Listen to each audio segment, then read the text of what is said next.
So what are the top 5 mistakes most affiliate marketers are making right now that consistently holds them back from ever reaching their income goals? Well, that's exactly what I'm going to share with you right here in this video. My name is Rakeem Madison, and we're going to jump right into the content. Mistake number 1, not tracking and understanding your data. And what I mean by that is, if right now you're about to promote an affiliate product, my recommendation is to never promote an affiliate product without having a tracking system attached to it. So anytime that you're getting clicks or you're getting sales, you can see all of that data coming in, right? And then the second part is, once you actually start seeing the data, you got to learn what you need to do with the data. And that comes with time and experience, all right? Now, let me give you an example. So in 2017, 2018, somewhere between there, I was running a lot of Bing ads, right? Now, the mistake that I made was when I would go and promote this, these affiliate products, I would promote them without actually having a tracking system attached. And so what would happen when I would do like the search ads, I would put my keywords in and I was really dialed in on the audience, right? Because I was generating leads and I was making sales with this product, right? Quite a bit actually. But the problem was when those sales would come in, I had no clue where the sales were coming from, like which ads generated them, which keywords were, generating the most sales. So then I could take that data, if I was doing it correctly, I would go back and say, okay, now based on the data that I have, what should I do next, right? Which keywords should I put more money into? And this is very, very powerful, especially if you're going to be paying for ads, right? Because when I first got started back in 2014 in this online space, I was spending a bunch of money on Facebook ads. And when you just getting started, it's a little difficult to really figure that ad stuff out, right? It takes time to really be able to do that, right? So make sure that you tracking each and every single campaign that you got out there so you can look at the data and then dissect the data and make decisions based on the data. Mistake number 2, constantly jumping from one thing to another. And this can apply across different products,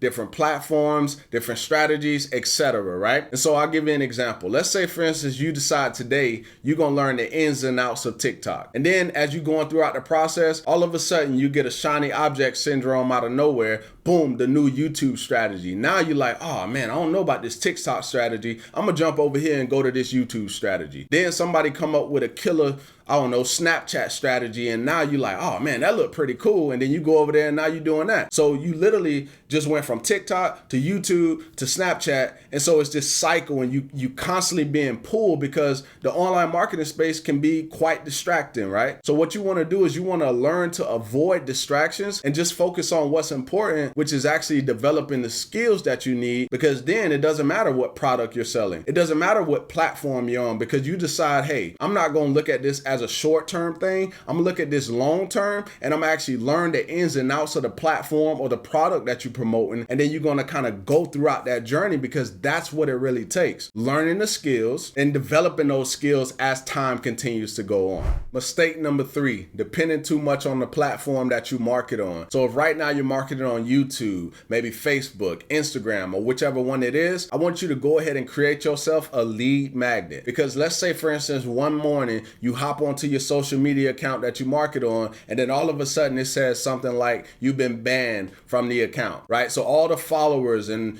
subscribers or whatever it is that you have, you no longer have access to those people because you didn't build a list, so that way you can continue to communicate with those people. And then if you want to jump over to another platform and build that up, now you got all of the people that were subscribed or following you in the first place, and then you can make that easy transition, right? That's the importance of an email list. Mistake number 4, listening to too many people. And the reason I talk about this is because each and every one of us has our own viewpoints on certain things, right? So let's say, for instance, you pick 3 to 5 people that you resonate with, right? Now, we know since everybody got a different viewpoint, this person might agree with this being the best thing since sliced bread. And then this person over here might say, oh, nah, this ain't the best thing since sliced bread. This is the best thing since sliced bread, right? And to make this a little bit clearer for you, right? Let's use, a debate that I hear so much about here on the internet. And that debate is, some people say the best thing to do is buy a home. But then some people say, nah, you shouldn't buy no home. You should actually rent a home. That little debate right there, that little conflict that was created, that can cause you to not make a decision because you in your mind can't figure out, man, which one is the best, because all of these people saying different things, right? And so that's where the danger is in listening to way too many people.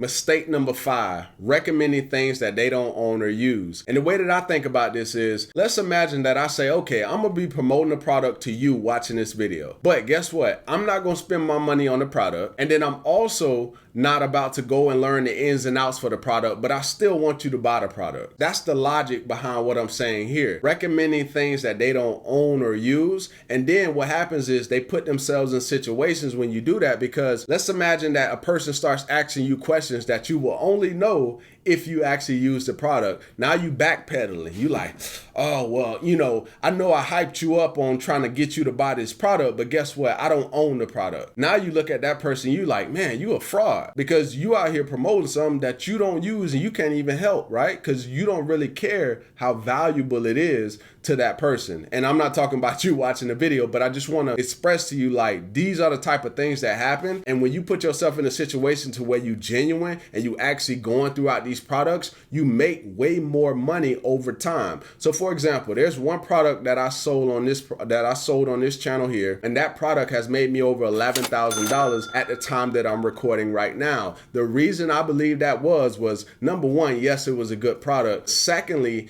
people actually saw me using the product, and I still use that product to today because I gave a genuine review. And on top of that, I gave a couple more nuggets because guess what? I know the ins and outs, and I know different things that can make the process go through a lot smoother. Now, if you want to learn the exact process I use to consistently sell affiliate products online, I want you to watch this video next, because it's going to show you step by step exactly how it's done. See you over there.